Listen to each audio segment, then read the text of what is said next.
ఈ రాత్రి ప్రభు మనతో మాట్లాడుతున్న దేవుని వాక్య సందేశము పరిశుద్ధాత్మ దేవుని అనుభవం కోసం మనము కొన్ని విషయాలు విందాం. మనము నేటి దినాల్లో సంఘాల్లో కానివ్వండి, మనలో కానివ్వండి, ఒక విషయాన్ని మనం మర్చిపోతూ ఉన్నాం. ఏమిటా విషయం అంటే పరిశుద్ధాత్మ దేవుని సహాయం కోరుకోవడం మనం మర్చిపోతున్నాం. అది చాలా కొరత కనిపిస్తుంది. కానీ ఒక విశ్వాసి యేసు ప్రభువాని విశ్వాసం ఉంచిన తర్వాత, యేసుక్రీస్తు రక్తంలో కడగబడిన విశ్వాసికి పరిశుద్ధాత్మ దేవుడు ఒక వరముగా ఇచ్చారనే విషయం మనం అందరము కూడా జ్ఞాపకం చేసుకోవాలి. ప్రభుకు స్తోత్రము కలుగునగాక. పరిశుద్ధాత్మ దేవుడు ఒక వరముగా అనే మాటకు ఎందుకు మీకు ఆ విషయం చెప్తున్నానంటే, ఒక వ్యక్తి ఎప్పుడైతే దేవుని వాక్యమునకు విధేయత చూపిస్తాడో పరిశుద్ధాత్మ దేవుడు ఆ వ్యక్తిలోనికి సహవాసం చేయడానికి ఒక వరముగా దేవుడు అనుగ్రహించారు. ప్రభుకు స్తోత్రం కలుగునగాక. నేడు మనం జీవిస్తున్న ఈ జీవితంలో పాపమును జయించి, ఈ లోకమును జయించి, యేసుక్రీస్తు ప్రభువారు ఎలాగైతే మరణమును కూడా ఓడించిన వాడై మృతులలో నుండి సజీవుడిగా తిరిగి లేచినటువంటి ఆయన జీవితం అంతా చూస్తే మనం పరిశుద్ధాత్మ ద్వారా ఆయన అనేకమైన కార్యాలు జరిగించారు. స్తోత్రం కలుగునగాక. ఆయన జన్మకు ముఖ్యమైన కారణం ఎవరు అంటే పరిశుద్ధాత్మ దేవుడు. ఆయన జీవితంలో బాప్తిస్మం తీసుకున్న వెంటనే ఆయన చేతులెత్తి ప్రార్థిస్తుండగా పరిశుద్ధాత్మ దేవుడు పావురాకారముగా ఆయన మీదకి దిగి రావడం కూడా మనకందరికీ తెలిసిన విషయం. హల్లెలూయా. లూకా సువార్త 4:1 అయితే పరిశుద్ధాత్మ పూర్ణుడైన యేసు ప్రభువారు అరణ్యములోనికి కొనిపోబడెను అని వ్రాయబడింది. ఈ విషయాలు మనం అందరం కూడా అర్థం చేసుకోగలిగితే, ఆయన మరణించిన తర్వాత తిరిగి లేపబడిన ఆ సమయం కూడా మనం చూస్తే పరిశుద్ధాత్మ సహాయం ద్వారానే ఆయన తన జీవితంలో కొనసాగించుకోవడం మనం చూస్తాం. ఈ రోజున సంఘముగా, సహవాసముగా మనందరము కూడా ఆలోచించాల్సిన విషయం ఏంటంటే, పరిశుద్ధాత్మ దేవుని సహాయము మనందరము కూడా కలిగి ఉందుముగాక. చూడండి, యేసుక్రీస్తు ప్రభువారి శిష్యులతో మాట్లాడుతూ ఆయన జీవించిన జీవిత కాలంలో ఒక నిజాన్ని వారికి ప్రస్ఫుటంగా తెలియపరిచారు. యోహాను సువార్త 14వ అధ్యాయము 15-16 వచనాలు మనం అందరూ ఒకసారి చదవగలిగితే, మీరు నన్ను ప్రేమించిన ఎడల మీరు నా ఆజ్ఞలను గైకుందురు, నేను తండ్రిని వేడుకుందును, మీ యొద్ద ఎల్లప్పుడూ ఉండుటకై ఆయన వేరొక ఆదరణకర్తను అనగా సత్య స్వరూపియగు ఆత్మను మీకు అనుగ్రహించును. లోకము ఆయనను చూడదు, ఆయనను ఎరుగదు గనుక లోకము ఆ పరిశుద్ధాత్మ దేవుణ్ణి పొందలేదు. మీరు ఆయనను ఎరుగుదురు గనుక ఆయన మీతో కూడా నివసించును, మీలో ఉండును, మిమ్మను అనాథగా విడువను, మీ యొద్దకు వత్తును. హల్లెలూయా. ఆలోచన చేయండి ప్రియ దేవుని బిడ్డ, మాటను బట్టి పరిశుద్ధాత్మ దేవుడు కేవలం ప్రార్థించినప్పుడు మాత్రమే రారు. మనం చాలాసార్లు ఈ మాట మాట్లాడుతుంటాం. పౌలు గారు చెప్పిన మాట ప్రకారంగా ఉచ్చరింప సఖ్యము గాని మూలుగులతో మనకు ఆయన సహాయం చేస్తున్నారని, మన పక్షముగా విజ్ఞాపన చేస్తున్నారని, మనం కేవలం ప్రార్థనలో మాత్రమే పరిశుద్ధాత్మ దేవా నువ్వు నాకు సహాయం చేయి అంటే కేవలం ప్రార్థన వరకు మాత్రం పరిమితమా? ఆయన ఆలోచన చేసుకుందాం. పరిశుద్ధాత్మ దేవుడు కేవలం ప్రార్థనకు మాత్రమే పరిమితం కాదు. పోనీ చక్కగా సంగీతం వాయించబడుతూ ఉన్నప్పుడు, చక్కగా పాటలు పాడుతూ ఆరాధిస్తూ ఉన్నప్పుడు అప్పుడు మాత్రమే పరిశుద్ధాత్మ దేవుడు వచ్చి వెళ్ళిపోయేవారు ఆయన. అలా కూడా కాదు. వాక్యం స్పష్టంగా తెలియపరుస్తున్నమాట. ఒక వ్యక్తి యేసును అమితముగా గనక ప్రేమిస్తే, హల్లెలూయా, యేసు ప్రభు వారిని ఎంత ప్రేమించాలంట? డబ్బు కంటే ఎక్కువగా ప్రేమించాలి. తల్లిదండ్రుల కంటే ఎక్కువగా ఆయనకు మొదటి స్థానం ఇవ్వాలి. ఈ లోకము కంటే కూడా యేసును ఎక్కువగా ప్రేమిస్తే, ప్రభు చెప్తున్న మాట, దేవుడు ఏమంటున్నారంటే, నన్ను అలా ప్రేమించిన వారికో నేను తండ్రిని వేడుకుంటున్నా అంటున్నాడు ఆయన. దేవునికి స్తోత్రం చెప్తామండి. మనుషు చదవండి ఆ మాట. మీరు నన్ను ప్రేమించిన ఎడల మీరు నా మాట వింటారు, నా ఆజ్ఞ గైకుంటారు. నేనప్పుడు తండ్రిని వేడుకుంటాను. ఎప్పుడు? మీరు నా మాట విన్నప్పుడు. చూడండి ఈ మాట. ఈవెన్ పౌలు గారు కూడా ఈ మాట అంటున్నారు. తనకు విధేయులగిన వారికి మాత్రం పరిశుద్ధాత్మ దేవుడు అనుగ్రహిస్తారంట. అపోస్తలుల కార్యములు కూడా మీకు అందరూ అర్థం చేసుకోండి. పరిశుద్ధాత్మ దేవుడు ఎందుకు మనలో పని చేయలేదు? ఆయన మనలోనే ఉన్నా కూడా ఎందుకు ఆయన మౌనంగా ఉండిపోతున్నారు? ఈ రాత్రి ఈ 2వ దినంలో మన జాగ్రత్తగా ఆలోచన చేసుకోవాలి. అపోస్తలుల కార్యములు 5వ అధ్యాయము 32వ వచనం చదువుదాం. మేమును దేవుడు తనకు విధేయులైన వారికి అనుగ్రహించిన పరిశుద్ధాత్మయును ఈ సంగతులకు, ఏ సంగతులకు సాక్షులమై ఉన్నావు అని చెప్పడానికి ముందుగా అక్కడ మాట్లాడిన మాట, మేమును దేవుడు తనకు విధేయులైన వారికి మాత్రమే పరిశుద్ధాత్మ దేవుడిని అనుగ్రహిస్తున్నారంటే స్తోత్రం చేద్దాం బిగ్గరగా. పరిశుద్ధాత్మ దేవుని అనుగ్రహించేది ఎవరంటే మనిషి కాదట, సాక్షాత్తు తండ్రి ఇవ్వాలంట. ఈరోజు ఏం జరుగుతుంది? పరిశుద్ధాత్మ దేవుడిని కచ్చిప్పులు ఇస్తున్నారు కొంతమంది. ఈ కచ్చిప్పు తీసుకుంటే మీలేముంది? పరిశుద్ధాత్మ దేవుడు దీంట్లో ఉన్నారంటున్నారు. నిజమాది? పరిశుద్ధాత్మ ఎప్పుడు కచ్చిప్పుల్లోనో లేదా ఇంకొక రకంగా జరగదు. తండ్రిని ప్రభు యేసుక్రీస్తు ప్రభు వారు తండ్రిని వేడుకుంటే పరిశుద్ధాత్ముడు వాళ్ళలో దిగి వచ్చారు. స్తోత్రం చెప్పండి బిగ్గరగా. ఆయన ఆరోహణం అయిపోతున్నప్పుడు కూడా ఏమన్నారు? ఆయన తండ్రిని నేను వేడుకున్నాను, మిమ్మల్ని అనాథలుగా నేను విడిచిపెట్టట్లేదు.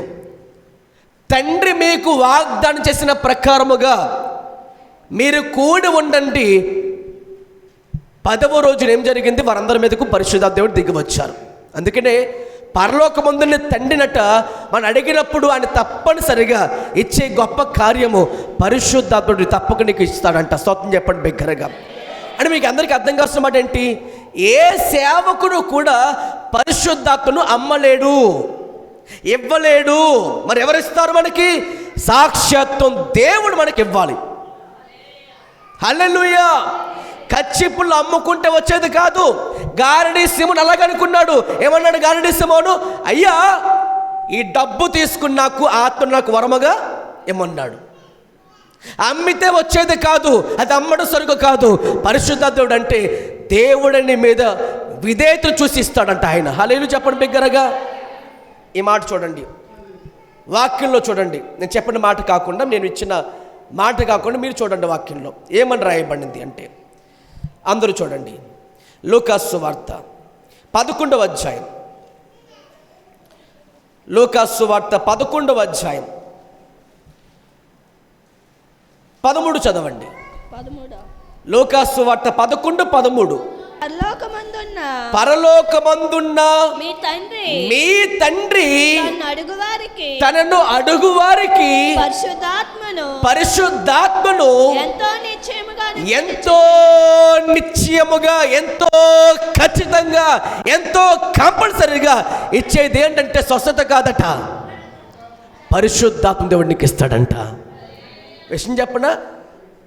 స్వస్థత కంటే కూడా అద్భుతమైన గొప్ప కార్యం, వరం ఏంటంటే పరిశుద్ధాత్మ నీకు ఇవ్వబడ్డం. దేవుడి స్వాతం చెప్పండి బిగ్గరగా. హల్లెలూయా, హల్లెలూయా. ఒక విషయం చెప్తాను వినండి జాగ్రత్తగా. పరిశుద్ధాత్మ దేవుడు నీలోకి వస్తే నీలో పాపం చేయాలన్న మనసు నీకు ఉండదు. ఆమేన్ చెప్పండి బిగ్గరగా. ఆయన వచ్చి లోకమును గూర్చి, పాపమును గూర్చి, తీర్పును గూర్చి ఒప్పుకొని చేస్తాడు. ఒక మనిషి నేను పాపని అని పశ్చాత్తాపం నీకు రావడానికి ముఖ్యమైన కారణం ఎవరు చేస్తారట కార్యం? పరిశుద్ధాత్మ దేవుడే. అందుకనే ఉపవాస ప్రార్థన దినంలో ఈ 2వ దినం ప్రభు మనతో మాట్లాడుతున్నమాట, మీరు కోరవలసిన కోరిక, మీరు అడగవలసిన వరం, పరిశుద్ధాత్మదేవా నాకు వరముగా దిగరండి అయ్యా.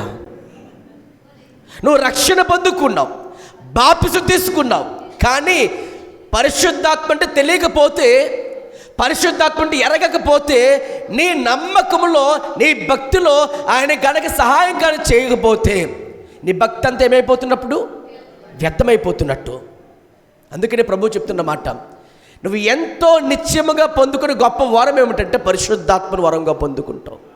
నువ్వు అడిగితే తప్పనిసరిగా ఆయన తప్పక నీలోకి వస్తాడు, ఆయన నీలో కార్యం జరిగిస్తాడు, కార్య సాధకమైన కార్యాలన్నీ నీతో జరిగిస్తూ ఉంటాడు.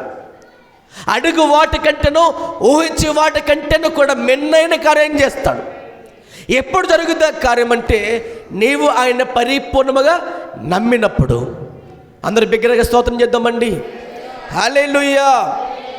కాబట్టి ఆనాడు యేసు ప్రభు వారి శిష్యుడికి చెప్పిన మాట, నేను తండ్రిని వేడుకుంటాను. ఈరోజు ఎంత మందిలో పరిశుద్ధాత్మ దేవుడు కార్యం జరిగిస్తున్నారు, ఎంత మందిలో పరిశుద్ధాత్మను పొందుకుని ఉన్నారు, ఎంత మంది అయితే ఆయనను అనుభవిస్తూ ఉన్నారు. ప్రతి ఒక్కరిని కూడా పరలోకమందున్నటువంటి దేవుని కుడిపార్శ్వమున యేసు ప్రభు వారి రోజున మనతో ఈ మాట చెప్తున్న మాట, ఆయన మన కోసం వేడుకొనగా మనందరిలో కూడా పరిశుద్ధాత్మ దేవుడు కార్యం జరిగిస్తున్నాడు. దేవుడికి స్తోత్రం చేద్దాం బిగ్గరగా, హల్లెలూయా, హల్లెలూయా. కాబట్టి పరిశుద్ధాత్మ అనుభవంలో మనం అందరం పూర్తిగా వెళ్ళాలి. ఆయన ఏమంటారు ఇక్కడ, ఆయన మీతో ఉంటాడు, మీలో నివసిస్తున్నాడు. స్తోత్రం చెప్పండి బిగ్గరగా. మీతో ఉంటే ఎవరట? పరిశుద్ధాత్ముడు మీతో ఉన్నాడు, మీలో ఉన్నాడు, మీలో ఉన్నాడు, మీలో ఉన్నాడు ఆయన. అందుకనే అపోస్తలుడైన పౌలు కొరింథీ పత్రికలో ఏమంటున్నాడంటే, మీ దేహము దేవుని ఆలయమనియు దేవుని ఆత్మ మీలో నివసించుచున్నదనియు మీరెరుగరా. 1 కొరింథీ పత్రిక 6వ అధ్యాయంలో చూడండి ఆ మాట అందరూ కూడా. కొరింథీ రాసిన 1 పత్రిక, ఎంతమంది అయితే యేసుక్రీస్తు రక్తంలో కడగబడిన తర్వాత, పరిశుద్ధాత్మ దేవుడు నమ్ముతున్న తర్వాత, ఆయన ద్వారా నేను రక్షణ పొందుకున్నాను అని ఎవరైతే పశ్చాత్తాపంలో రక్షించబడి ఉన్నారో వారందరూ కూడా ఆయన మాటకు విధేయత చూపిస్తున్న వారమైతే తప్పకుండా మనకు ఆయన సహాయం చేస్తారు. మళ్ళీ ఉన్నది ఎవరు అంటే ఆ పరిశుద్ధాత్మ దేవుడే. చదవండి ఆ మాట. 1 కొరింథీ పత్రిక 6వ అధ్యాయము 19వ వచనం చదువుదాం. మీ దేహము దేవుని వలన మీకు అనుగ్రహించబడి మీలో ఉన్న పరిశుద్ధాత్మకు ఆలయమై ఉన్నదని. చెప్పండి మాట. మీలో ఉన్న పరిశుద్ధాత్మకు అంటే ఎవరిలో? రక్షించబడిన వారిలో ఉన్న పరిశుద్ధాత్మకు. ఎంతమంది రక్షించబడ్డాము? ఎంతమంది బాప్తిసం తీసుకున్నాము? తీసుకున్న ప్రతి ఒక్కరు ఆయన కార్యం జరిగిస్తున్నాడంటే చాలా మందిలో ఇంకా పరిశుద్ధాత్మ అంటే తెలియకపోవడం వల్ల ఆయన రాలేదు మీలో, ఇంకా ఆయన కార్యం జరిగించట్లేదు. కానీ ఇక్కడ ప్రభు చెప్తున్న మాట స్పష్టంగా మీరు నమ్మగలిగితే చూడండి. ఈ మాట ఏమంటున్నారంటే, మీ దేహము అంటే లోకంలో అందరికీ దేహాలు ఉన్నాయి కదా, అందరికీ ఏమున్నాయి? శరీరాలు ఉన్నాయి. అందులో ప్రవహించేది కూడా రక్తమే. కానీ చాలామంది దేహాలు ఆదాము స్వభావం కలిగిన వారుగా ఉన్నారు. కానీ మన దేహం అయితే ఆదాము స్వభావం పూర్తిగా సమాధి చేయబడి కడపటి ఆదామైన యేసుక్రీస్తు ప్రభువు మనందరము ధరించుకున్నాము. కాబట్టి నూతన సృష్టికి మనందరము కూడా మారిపోయాము. మన పాపములో సమాధి చేయబడిన వారమై క్రీస్తు విషయంలో మనందరం సజీవులుగా లెక్కలుగా ఉంచబడి ఉన్నాము. గట్టిగా బిగ్గరగా స్తోత్రం చేద్దాం బిగ్గరగా, హల్లెలూయా. కాబట్టి లోకమునకు పరిశుద్ధాత్ముడు అంటే ఒక వేళహాలంగా ఉంటుంది. లోకమునకు పరిశుద్ధాత్ముడు అంటే ఆ భాషలన్నా లేకపోతే ఆయన చేసే కార్యములైనా అందరికీ అభాసగా కనిపిస్తుంది, పరిహాసంగా కనిపిస్తాయి. అంతెందుకు, మేడగదిలో వారందరూ కూడా ఆత్మతో నింపబడిన తర్వాత, అగ్నితో అభిషేకించబడిన తర్వాత వారందరూ కూడా భాషలతో మాట్లాడుతున్నప్పుడు పరిశుద్ధాత్మ లేని వారు ఏమనుకుంటారంట? అపోస్తలుల కార్యం 2వ అధ్యాయం, లోకము ఆయన ఎరగదు కాబట్టి ఈ రోజుకు కూడా పరిశుద్ధాత్మ దేవుడు లేడు, ఆయన కార్యాలు లేవు అనేవారు కూడా లోకంలో ఉన్నారు. అపోస్తుల కార్యములు 2వ అధ్యాయము 6వ వచనం చదువుకుందాం.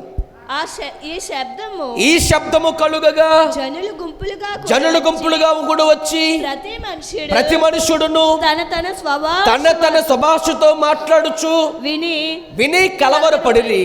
అంతటా అందరూ విభ్రాంతి పొంది ఆశ్చర్యపడి ఇదిగో మాట్లాడుచు వీరందరూ గలిలయ వారు కారా?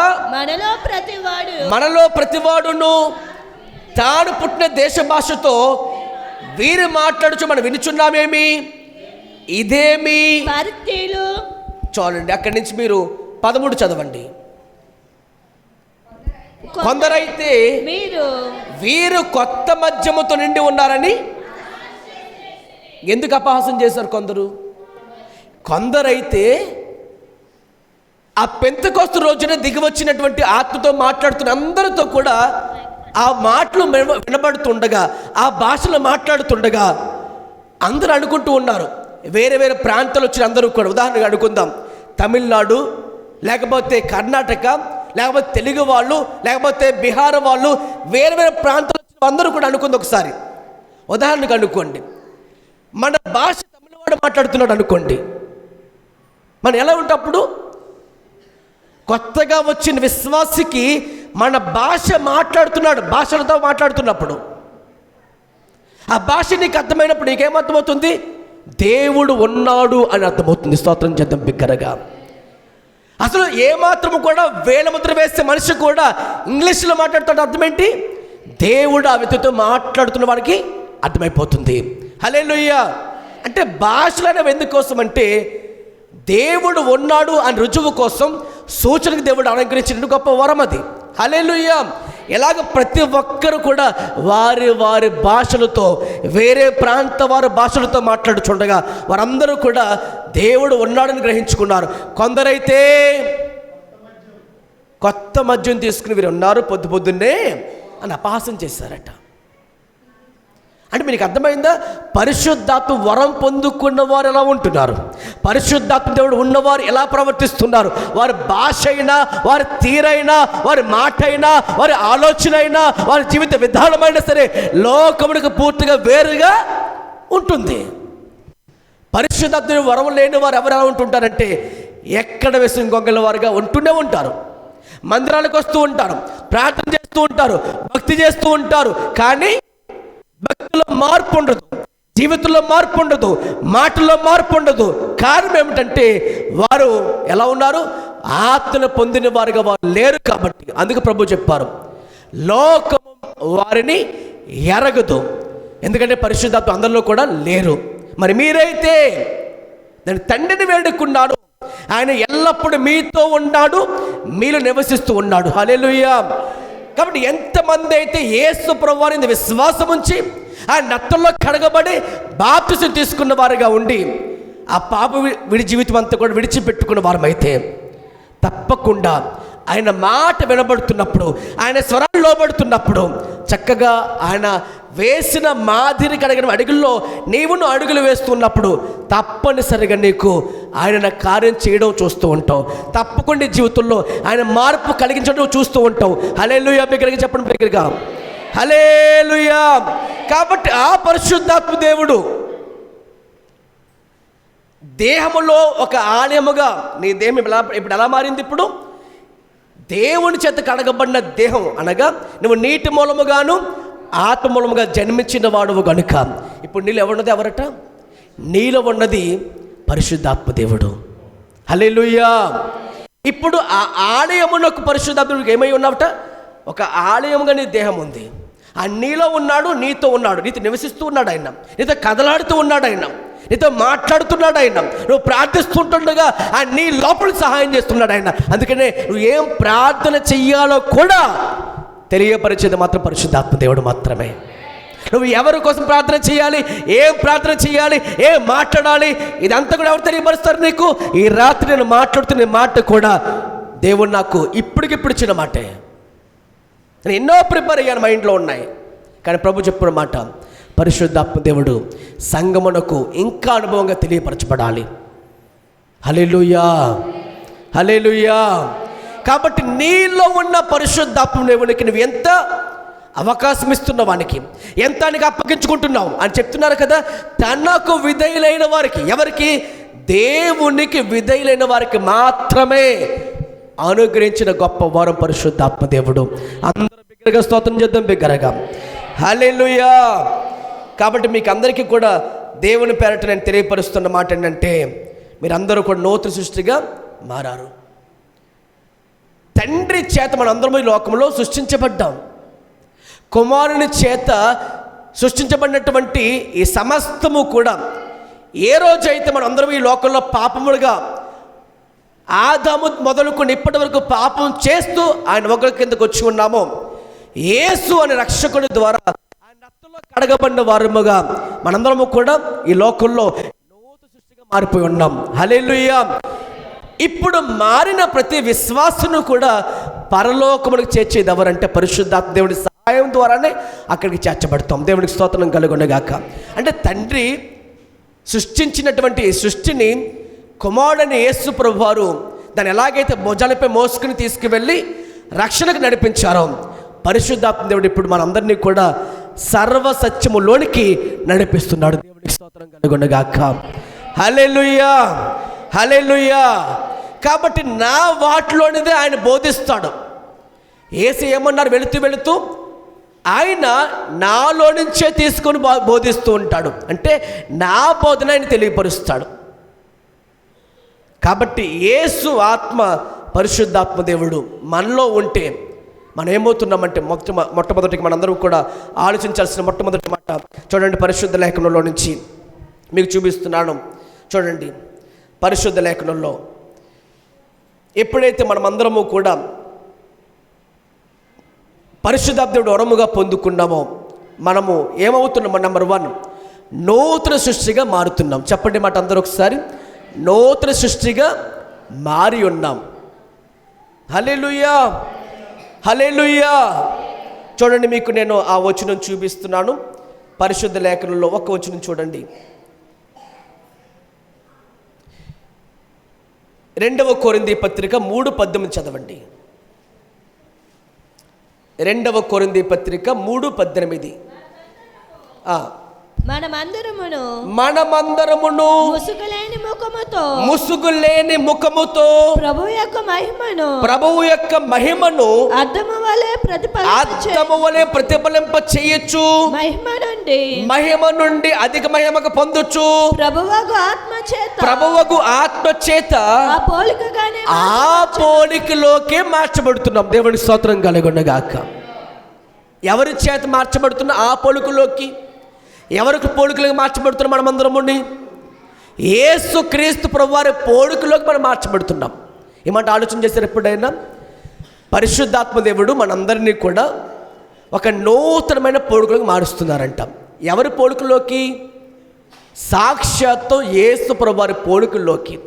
అందుకే పౌలు గారు అంటారు, క్రీస్తు యేసును కలిగిన మనసు మీరును కలిగి ఉండండి. ఆయన దేవునితో సమానముగా ఉండుట విడిచిపెట్టకుండా భాగ్యమని ఎంచుకోలేదు, కానీ దాసుని స్వరూపం ధరించుకొని మనుషుల పోలికలో పుట్టి శిలువ మరణం పొందినదిగా తగ్గించుకొని శిలువ మందు ఆయన ఎలాగే శ్రమలు పొంది విధేయత నేర్చుకున్నవాడుగా ఉండి ఈ లోకంలో మనందరి కోసం మరణించి ఉన్నాడు.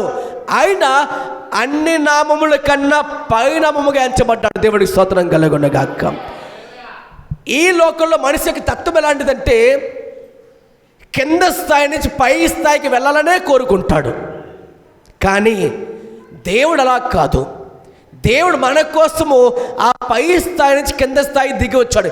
ఎంతగా అంటే ఆయన శిష్యుల పాదాలు కడిగినంతగా తగ్గించుకున్నాడు. దేవుడికి స్తోత్రం చెప్తాం బిగ్గరగా. ఉమ్మి వేసినప్పుడు కూడా హల్లెలూయా ఆ ముఖాన్ని అలా అప్పగించుకున్నాడు తప్ప, గడ్డం పీకినప్పుడు కూడా మన కోసం ఎంతో అప్పగించుకున్నాడు తప్ప, శిలువ మీద ఆయన వేలాడదీస్తున్న సమయంలో అపహాసం చేస్తున్నప్పుడు కూడా ఎంతో తగ్గించుకున్నవాడుగా, ఎంతో దీనుడుగా, ఎంతోమంది కేకలు వేస్తూ తలలు ఊపుతూ ఆయన ఎంతో బాధ పెట్టినప్పటికి కూడా శిలువ మీద కిందకి దిగు రక్షించుకో అని అన్నప్పటికి కూడా ఇదంతా ఎవరి కోసము? కేవలం మన కోసము. కాబట్టి అంతగా తగ్గించుకుని ఆయన ఏమంటున్నారంటే, ఏమండి, ఈ లోకంలో నేను మీకోసం మరణించి ఉన్నాను. పాపం ఎరుగని ఆయన మన కోసము నీతిమంతులము కావడం కోసం మన కోసం పాపిగా చేయబడ్డాడు. దేవుడికి స్తోత్రం కలుగునగాక. ఆలోచించండి, ఎంత కూడా దేనికి కారణం అంటే మనందరం కూడా ఎందుకోసమంట? నేను ఈ మధ్యకాలంలో ఒక మాట రాసుకుంటున్నాను. ప్రభువా, మా గత పాపం చూస్తే అంటే ప్రభువు నమ్ముకోక ముందు మా గత పాపం చూస్తే ఎవరైనా సరే ఏం చేస్తారు? చీ అంటారు, అసహించుకుంటారు. నేనే కాదు, ఎవరి గతం చూసినా అంతే. అవునా కదా? ఎవరి గతమైన ఈ లోకంలో అంతే. పాపం చేసిన వారం పాపులం. ఎవరైనా చీకొట్టవలసింది మన బతుకు చూస్తే. ఇలాంటి వాడు అన్న తూను ఉమ్మవేసే స్థితిలోకి వచ్చిన వారమే. కానీ ఆ నింద బయటికి రానివ్వకుండా, ఆ పాపం బయటికి పడకుండా మనల్ని కాపాడుతున్న కృప చూస్తూ ఉంటే మనకు అర్థమవుతుంది, ప్రభువా, ఇంత మనుషులందరికీ చీ అనుకున్నా కానీ నువ్వు మాత్రం ఏం చేస్తావు చెప్పనా? నన్ను ప్రేమించవు నాయన. ఏంటే నీ ముఖం చూస్తే నా పాపాలు బయటకు వచ్చేస్తున్నాయి ప్రభువా. జక్కని ఏమని యేసుప్రభు అడిగారా నువ్వు పాపమని? కానీ ఆయన ముఖము చూడగానే బయటకు వస్తున్నాయి పాపాలన్నీ కూడా. అందుకని దేవుడు అంటాడు, ఆయన రహస్య పాపాలు చూస్తే మోషే ఏమని ప్రార్థిస్తున్నాడు? అయ్యా, నీ ముఖకాంతి చూడగానే నా రహస్య పాపాలు బయటకు వచ్చేస్తున్నాయి. గతం చూస్తే చీకొట్టబడవలసిన వారమే. కానీ కేవలం పరిశుద్ధాత్మ దేవుడు చేసిన సహాయం ఏంటంటే, ఆయన కృప చూపించిన కృప ఏమిటంటే, అయ్యా, ఈ బిడ్డ నాకు కావాలి, ఈ బిడ్డ నాకు కావాలి అని పేతురు కోసం యేసుప్రభు ఎలాగైతే వేడుకుంటున్నారో, ఈరోజు మన కోసం కూడా తండ్రి కొత్త దగ్గర ఏసి ఆ విధంగా వేడుకున్నారు కాబట్టి రక్షించబడ్డాం. దేవుడికి స్వతం చెప్పండి బిగ్గరగా హల్లెలూయా. ఎందుకయ్యా అంటే నీవు ఆయన పోలికలో పుట్టావు, అదే పోలికలకు మళ్ళీ నువ్వు మార్చబడాలి. దేవుడికి స్వతం చెప్పండి బిగ్గరగా. నువ్వు నవ్విన స్వభావం ధరించుకోవాలి. ఎందుకంటే మానవుడు పాపం చేయడం వల్ల ఆ పోలికను పోగొట్టుకున్నాడు. మానవుడు పాపం చేయడం వల్ల ఆ స్వభావం పూర్తిగా పోగొట్టుకున్నాడు. పోగొట్టుకున్న మహిమ, పోగొట్టుకున్న స్వభావం, పోగొట్టుకున్న కృప మళ్ళీ తిరిగి రావాలంటే ఏం కావాలి? మళ్ళీ పరిశుద్ధాత్మ దేవుడు సహాయం చేయాలి. అందుకని ప్రభు చెప్తున్న మాట, పరిశుద్ధాత్మ దేవుడే నేను మరలా ఆయన పోలికలకు మార్చగలడు. మరి ఎంతమంది అప్పగించుకునే రాత్రి? ఎంతమంది అప్పగించుకునే రాత్రి? నిజమే కదా ప్రభువా, నేను అప్పగించుకుంటానన్నవారు ఒకసారి 2 చేతులపైకి స్తోత్రం చేద్దాం బిగ్గరగా. 2 చేతులపైకి దేవుని స్తోత్రం చేద్దాం. ప్రభువా, అయ్యా, నేను నీకు అప్పగించుకుంటాను. అయ్యా, నీ ఆత్మ సహాయం లేకుండా నేను ఎన్నోసార్లు నేను పాపంలో నుంచి బయటికి నాశపడుతున్నాను, ఇక్కడ రాలేకపోతున్నాను. నేను బయటికి రావడానికి నాకు సహాయకుడు ఎవరంటే పరిశుద్ధాత్మ దేవుడే. ఆయన మాత్రమే నన్ను విడిపించగలడు. త్రాగుబోతున్నైనా సరే, తిరిగిపోతున్నైనా సరే, వ్యభిచార పాపం చేసిన వారైనా సరే, నేను చెప్తున్నాను కదా, ఎంత ఘోర పాపినైనా సరే మార్చగలిగిన సమర్థుడు ఒక యేసుక్రీస్తు ప్రభువారు మాత్రమే. హల్లెలూయా. ఆయన మాత్రం మార్చగలడండి. నువ్వు అనుకుంటూ నేను పాపం మానేయాలనుకుంటావు, మానలేవు. మహా అయితే ఒక రోజు మానేస్తావు, 2 రోజులు మానేస్తావు, ఒక వారం రోజులు మానేస్తావు, ఒక 2 వారాలు మానేస్తావు, ఒక నెల రోజులు మానేస్తావు, ఒక సంవత్సరం మానేస్తావు. మరలా కుక్క తన వాంతికి తిన్నట్టుగానే, పంది తన బొట్టలు దొల్లినట్టుగా మళ్ళీ దొల్లేస్తావు. నువ్వు మానలేవు. కారణం పాపం నిన్ను పట్టుకుంటుంది, అది వదలదు. పాపం ఎలాంటిదంటే నేను తినేస్తుంటుంది నీకు తెలియకుండానే.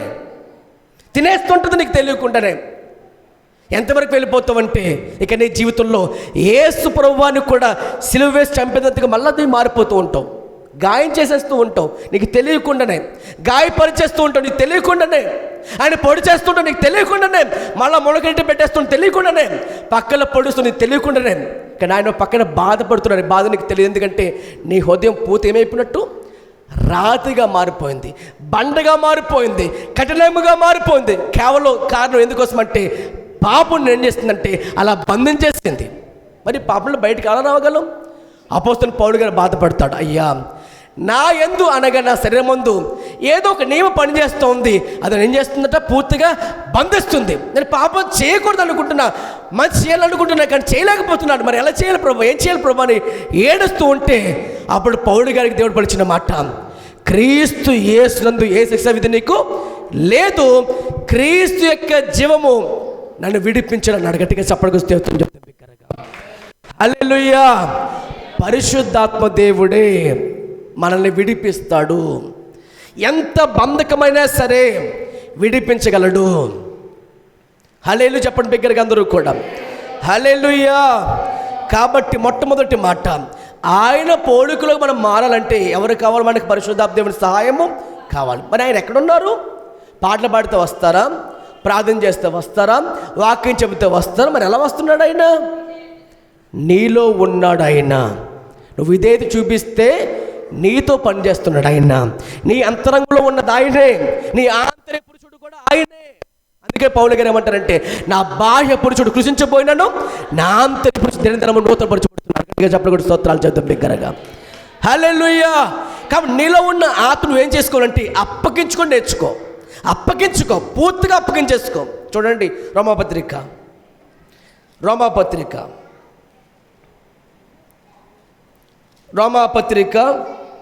8వ అధ్యాయం, రోమాపత్రిక 8వ అధ్యాయం 11-12 చదువుదాం.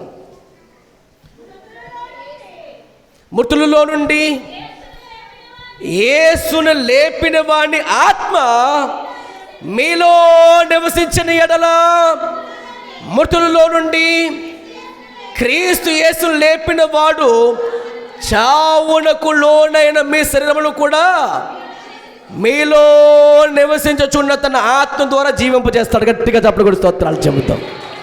మీరు నమ్ముతున్నారా? ఆయన ఎక్కడున్నారట? నీలో నివసిస్తున్న ఆత్మ. యేసుక్రీస్తు ప్రభువారు చనిపోయిన తర్వాత, సమాధి చేయబడిన తర్వాత, ఆయన చనిపోయిన సమాధిలో నుంచి తిరిగి లేపిన ఆత్మ పరిశుద్ధాత్మ దేవుడు మాత్రమే. ఆ కార్యము ఆయన చేయడానికి పంపబడి ఉన్నాడు ఈ లోకానికి. ఇప్పుడు ఎప్పుడైతే నువ్వు ఆయన నమ్ముతున్నావో చావులకు లోనైపోతున్న ఈ శరీరమును కూడా విడిపించి సమర్థుడు పరిశుద్ధాత్మ దేవుడు మాత్రమే. అందుకనే అక్కడ రాయబడిన మాట మనసు చదువుదాం. మాట్లాడడం, మృతులలో నుండి యేసును లేపిన ఆత్మ మీలో నివసిస్తున్న ఎడల, మృతులలో నుండి క్రీస్తు యేసును లేపిన వాడు చావునకు లోనైపోతున్న మీ శరీరములను కూడా మీరు నివసిస్తున్న తన ఆత్మ ద్వారా జీవింపు చేస్తాడు అంటున్నాడు. మీలో పరిశుద్ధాత్మ దేవుడు ఉండి ఆ లోనైపోతున్న, ఆ పాపంలో బంధించబడిపోతున్న ఈ శరీరంలోని చివరి విడిపిస్తాడు ప్రభువా అని పౌలు గారు ప్రార్థన చేస్తే దేవుడు తెలియపరిచిన మాట, పరిశుద్ధాత్మ దేవుడే నిన్ను లేపి మళ్ళీ నిలబెడతాడు ఆయన. ఒక మాట చెప్తున్నాను ముగింపే ముందు, నీతి మంతుడు 7 సార్లు పడిపోయినను మరి తిరిగి లేవబడతాడు. మరి భక్తిహీనుడు అయితే అక్కడెక్కడ కూలిపోతున్న బైబిల్ రాసింది. ఇప్పుడు ఒక మాట మేము ప్రశ్నిస్తున్నాం, చూడండి. ఎవరు ఎన్నిసార్లు పడిపోతున్నారు? నీతిమంతుడు భక్తిహీనుడా? భక్తిహీనుడు ఒకసారి పడిపోతాడు మళ్ళీ లేవడట. మరి నీతిమంతుడు అయితే 7 సార్లు పడిపోతాడు. అంటే ఎవరు గొప్పవాడు ఇప్పుడు? నీతిమంతుడు భక్తిహీనుడా? లెక్క వేసుకుంటే నీతిమంతుడు 7 సార్లు పడిపోయిన వాడు పాపే కదా. మరి భక్తిహీనుడు అయితే ఒక్కసారి పడిపోతాడు మళ్ళీ తిరిగి లేవాడు. మరి ఎలా ఇది అంటే అర్థం ఏంటంటే, నీతిమంతుడు పడిపోయినను తిరిగి మళ్ళీ లేస్తాడు. అంటే ఏంటి అర్థం? పూర్తిగా పడిపోలేదు. మరి భక్తిహీనుడు అయితే పూర్తి చచ్చిపోయిన వాడుగా ఉన్నాడు. అక్కడ లేవడానికి ఇష్టపడ్డు, లేవడానికి, అప్పగించుకోవడానికి, రక్షించబడ్డానికి, మార్చుకోవడానికి, మారుమనసు పొందడానికి నేను ఇష్టపడట్లేదు. కానీ నీతిమంతుడు అలా కాదు. లోపల బాధ ఉంటుంది, లోపల భయం ఉంటుంది. అందుకే మీకు మాట చెప్తున్నాను, దేవుని ఆత్మ మీలో ఎప్పుడైతే ఉంటుందో, నువ్వు లేచినప్పుడును, నీవు కూర్చున్నప్పుడును, నీ ఆలోచన విధానము కూడా భయంతోనే మొదలెడతావు. ఎవరు భయం? ఎప్పుడైతే నువ్వు రక్షించబడ్డావో నీకు ఒక భయం ఏర్పడుతుంది లోపల, ఒక తప్పు చేయడానికి. అవునా కదా? అందుకే భక్తుడిని దావీదు ఉన్నారు, తలంపు నాకు రాకముందే నీకు తెలుసు ప్రభువా, అందుకే నాకు భయం. ఆమేన్. నేను కూర్చున్నట, నేను లేచుట నీకు తెలుసు, అందుకే నా భయం. నేను ఎక్కడికి వెళ్ళిపోయినా నువ్వు ఉన్నావు, అక్కడ పాతాళములకు దిగిపోయినాను అక్కడే ఉన్నావు, ఆకాశం ఎక్కిపోయినాను ఎక్కడే ఉన్నావు. అందుకే తప్పు చేయడానికి భయం. అది ఎప్పుడు నీకు వస్తుంది చెప్పనా? పరిశుద్ధాత్ముడు నీలో పనిచేస్తున్నాడు కాబట్టి, మనస్సాక్షి నీలో ఉంది కాబట్టి అది నీకు అర్థమవుతుంది. లోకముకు అది పని చేయట్లేదు, ఎందుకంటే అది వాత వేయబడి మనస్సాక్షి కాబట్టి వాడు ఏం చేస్తున్నాడో వాడు తెలియదు. అది గ్రహింపుడి కొంద కాబట్టి, నువ్వు నీతిమంతుడు కాబట్టి, రక్తంలో కడగబడినవాడు కాబట్టి, ఒక తప్పు చేయడానికి ఎవరు గుర్తొస్తారంటే యేసు ప్రభువు గుర్తొస్తుంటారు. అయ్యో, నా కోసం ప్రాణం పెట్టిన ప్రాణనాథుడికి నేను ఈ విధంగా పాపం చేయొచ్చా, ఇలా జీవించచ్చా, ఇలా తిరగవచ్చా, ఇలా పాపంలో పడిపోవచ్చా అని ఒక భయం నీకు ఎప్పుడు ఏర్పడుద్దంటే పరిశుద్ధాత్మ నీలో వచ్చినప్పుడు, నేను ఉన్నప్పుడు, నీతో ఉన్నప్పుడు మాత్రమే నీకు ఇది అర్థమవుతుంది. దేవుని స్తోత్రం చెప్పండి బిగ్గరగా. కాబట్టి నెంబర్ 1, పరిశుద్ధాత్ముడు నీలో ఏం చేస్తున్నారు? ఆయన కేవలం ఆదరించేవారని, ఎవరిని పాపక్షమాపణ కలుగు చేసేవారు అక్కడితో ఆగిపోకండి. పరిశుద్ధాత్ముడు నీతో ఉన్నాడు, నీలో ఉన్నాడు. నెంబర్ 2, ఆయన ఏం చేస్తున్నారట? నిన్ను మారుస్తున్నారు. ఎవరి పోలికలోనికి? అందుకనే యేసు ప్రభువారు మళ్ళీ రెండోసారి రాబోతున్నప్పుడు మనమందరమును ఆయన పోలికలు మార్చబడతాం. హల్లెలూయా. ఆ మాట ఎక్కడుంది? 1 యోహాను పత్రిక 3వ అధ్యాయం మొదటి 2-3 వచ్చి చదువుకోండి, తర్వాత టైం లేదు. 1 యోహాను పత్రిక రాసేసుకోండి. 1 యోహాను పత్రిక 3వ అధ్యాయం మొదటి 3 వచనాల్లో ఏమని రాయబడి ఉంటుంది? చదివండి ఒకసారి. మనము దేవుని పిల్లలమనియు పిలవబడినట్లు తండ్రి మనకెట్టి ప్రేమను అనుగ్రహించునో చూడుడి. మనము దేవుని పిల్లలము. ఈ కారణం చేత లోకము మనల్ని ఎరగదు. లోకము మనల్ని ఏం చేయట్లేదు? ఎరగదు. ఎలయనగా అది ఆయనను ఎరగలేదు. అది ఆయన ఎరగలేదు. ప్రియులారా, ఇప్పుడు మనం దేవుని పిల్లలమై ఉన్నాము. మనకి ఏమవుతామో అది ఇంకా ప్రత్యక్షపరచబడలేదు. కానీ ఆయన ప్రత్యక్షమైనప్పుడు, ఆయన రెండోసారి మేఘం మీద ఆయన కొనుపబడుతున్న సమయంలో, ఆయన రాబోతున్న సమయంలో మనమును ఆయన పోలికలోకే ఎరుగుదుము ఉంటామంట. ప్రభుకి స్తోత్రం చేద్దాం దగ్గరగా. ఈ కార్యం చేసేది ఎవరంతా కూడా పరిశుద్ధాత్మ దేవుడే ఆ కార్యం జరిగిస్తున్నాడు. మరి ఎంతమంది ఈ రోజున ఆయనకు అప్పగించుకుంటారు? జాగ్రత్తగా ఆలోచించండి. రెండవ మాట చెప్పి చేసుకుందాం. పరిశుద్ధాత్మ దేవుడు ఎంత గొప్ప కార్యం మనలో చేస్తారంటే చూడండి ఆ మాట. 1 యోహాను పత్రిక 4:4 చదవండి. 1 యోహాను పత్రిక 4:4. చిన్నపిల్లలారా, మీరు దేవుని సంబంధులు, మీలో ఉన్నవాడు ఎవరైనా. Yes, Holy Spirit, the Holy Spirit, పరిశుద్ధాత్మ దేవుడు మీలో ఉన్న ఎడల, మీలో ఉన్నాడు కనుక, మీలో ఉన్నవాడు లోకములో ఉన్నవాడి కంటే గొప్పవాడు కనుక మీరు వారిని జయించుదురు. ఎవరిని జయిస్తున్నాం మనం? లోకంలో ఉన్నవాడు అనే మాట ఉంది, మీలో ఉన్నవాడు అనే మాట ఉంది. మీలో ఉన్నవారు ఎవరు? మీలో ఉన్నవారు పరిశుద్ధాత్మ దేవుడు. లోకంలో ఉన్నవాడు ఎవడు? లోకాధికారి, అపవాది. ఈ లోకం ఎవరి చేతిలో ఉంది? ఇప్పుడు దుష్టుని చేతుల్లో పడిపోయింది. లోకములో ఉన్నదంతయును శరీరాశయు, నేత్రాశయు, జీవ కుటుంబం. ప్రతి మానవుడు కూడా ఈ 3 విషయాలు పడిపోయాడు. అవునా కదా? పడిపోయాడు, అందరూ పడిపోయాం, ఒక యేసు ప్రభువారు తప్ప. పరిశుద్ధాత్ముడు మీకు చెప్తున్న మాట అండి రాత్రి అంటే, మీలో ఉన్న ఆ ఆత్మ గొప్పవాడు. ఎంతకంటే గొప్పవాడు? లోకములో ఉన్నవాని కంటే కూడా గొప్పవాడు. మీ రోగము కంటే కూడా, మీ సమస్య కంటే కూడా, మీ వ్యాధి కంటే కూడా మనం ఏం చేస్తున్నామంటే గొప్పవాడి కంటే కూడా తక్కువని కోసం మనం భయపడిపోతూ ఉంటాం. తక్కువ దానికోసం మనం భయపడిన అవసరం లేదు. ఈ మాట ఆలోచించండి. సంసోను పైన దేవుని ఆత్మ బలముగా ఉంది. సాధారణంగా చూస్తే సంసోను బాగా బలవంతుడేమీ కాదు. ఆయన ఆత్మ లేకపోతే ఏమైపోయాడు? ఆయన మామూలు మనిషిగా మారిపోయాడు. ఆమేన్. కానీ పరిశుద్ధ దేవుడు అతనిలో ఉండగా ఏమైపోయాడు? ఆయన మిక్కిలి బలవంతుడిగా మారిపోయాడు. ఎంతగా మారిపోయాడంట? గాడే దవడమ్మకతో కూడా 1000 మందిని చంపగలిగే సమర్థుడు అయిపోయాడు ఆయన. హల్లెలూయా, హల్లెలూయా.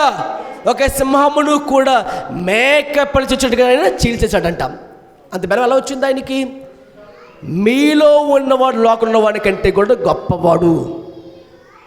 ఆ గొప్పవాడికి మీరు ఎప్పుడైతే అప్పగించుకుంటారో, ఆయన ఎప్పుడైతే మీరు జీవితంలో గొప్పగా ఆయన అనుభవిస్తూ ఉంటారో, ఏ సమస్యగా భయపడిన అవసరం లేదు. కారణం మీలో ఉన్నవాడు లోకంలో వాడి కంటే కూడా మీరు గొప్పవాడు. ఆయన సాతాను శోధించేస్తున్నాడండి, సాతాను భయపడేస్తున్నాడండి, సాతాను తరిమేస్తున్నాడండి, నాకు ఎక్కువ అయ్యే కళ్ళకు వస్తున్నాయండి. ఏమి లేదు, ఒకసారి అప్పగించుకో ఆయనకు. ఒకసారి పరిశుద్ధాత్మునికి అప్పగించుకోగలిగితే సాతాను వేస్తే ప్రతి కుయుత్తును కూడా అణిచివేయగలడు ఆయన. దేవుని స్తోత్రం చెప్పగలగా శిలువలో సమస్తము చేసిన దేవుడు నిరపరాధిగా మనల్ని తీర్చి నిరాయుధునిగా ఆయన సాతాను పూర్తిగా అణిచివేసి వాడికున్న ప్రతి ఆయుధం లాగివేసి శిలువలో వాడిని పూర్తిగా చెదకొట్టేసి మనకు అప్పగించి ఏమన్నాడంటే ఆయన, మీరు మీ కాళ్ళ కింద ఎవరి నుంచని ఇప్పుడు సాతాను నుంచాడు, మీరు చెతక తొక్కండి ఆయన్ని, వాడిని తొక్కేయండి, ఇంకేం లేదు, వాడు తోక మాత్రమే జాడిస్తున్నాడు అంతే. మీరు భయపడిన అవసరం లేదు దేనికి. కాబట్టి కారణం ఏంటి చెప్పండి? మీలో ఉన్నవాడు లోకంలో వాడి కంటే గొప్పవాడు. అది మీకు అర్థమవుతేనే ఈ వర్తమానం మీకు పూర్తిగా తీసుకోగలుగుతారు. ఇది మనం నేర్చుకున్న పాఠం పరిశుద్ధాత్మ దేవుడి గురించి నేర్చుకున్నాం. ఏం నేర్చుకున్నాం? ఆయన గురించి ఆయన మీతో ఉన్నాడు, మీలోనే ఉన్నాడు. హల్లెలూయా. మరి ఆయన ఏం చేస్తున్నారు? మీలో ఉండి లోకము గూర్చి, పాపము గూర్చి, తీర్పును గూర్చి ఒప్పుకొని చేయడం మాత్రమే కాక ఆయన యేసు పోలికలోనికి మనందరినీ కూడా మారుస్తున్నారు. దేవుడికి స్తోత్రం కలుగునుగాక. రెండవదిగా ఏం చేస్తున్నాడు? ఆయన మనలో ఉన్నవాడు లోకంలో వాడి కంటే గొప్పవాడు కాబట్టి దేనికి భయపడిన అవసరం లేకుండా మనమందరము కూడా పిరికితనము గల ఆత్మను పొందుకోలేదు, దత్తపుత్ర ఆత్మ పొందుకున్నాం. దేవునికి స్తోత్రం కలుగునుగాక. హల్లెలూయా. పిరికి పడ్డం అంటే అర్థం ఏంటి? అది దురాత్మ చేసే పని. నీకు వినబడుతున్న స్వరం దురాత్మ పని.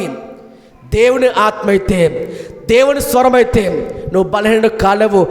బలహీనమైపోతే నిన్ను మరింత బలపరుస్తాడు ఆయన. ఆదరణ లేకుండా బాధపడుతున్న నిన్ను మరింత ఆదరణ కలుగు చేస్తాడు ఆయన. ఒప్పుదల లేకుండా ఇంకా పాపంలో పడిపోతుంది నిన్ను ఒప్పుదల చేసే దేవుడు ఆయన. హల్లెలూయా. దేనికి చింతపడే అవసరం లేదు. కారణం మీలో ఉన్నవాడు లోకంలో వాడి కంటే గొప్పవాడు నువ్వు నమ్మాలి. దేవుడు స్తోత్రం కలుగునుగాక. హల్లెలూయా. కాబట్టి అతన్ని తీసుకున్న ఈ వాగ్దానమును నమ్మకముగా వదిలిపెట్టుకొని తలంపుల వాటిని తలపోసుకుంటూ ప్రార్థన లేఖించుదాం. దేవుడి ఇచ్చిన వాక్యం దీవించునుగాక. ప్రార్థన చేసుకుందాం. హల్లెలూయా. సాతానుడైతే నువ్వు కలిగినవన్నీ తీసేస్తాడు, కానీ పరిశుద్ధాత్మ దేవుడు నీలో ప్రతి దేవుని కార్యం ద్వారా అనేకమైనటువంటి ఆత్మవరాలతో నింపుతున్నాడు ఆయన. హల్లెలూయా. ప్రతి ఒక్కరూ ప్రార్థన చేద్దామా? పరిశుద్ధాత్మ దేవానికి స్తోత్రాలు చెబుతూ హల్లెలూయా, హల్లెలూయా, హల్లెలూయా, హల్లెలూయా, హల్లెలూయా.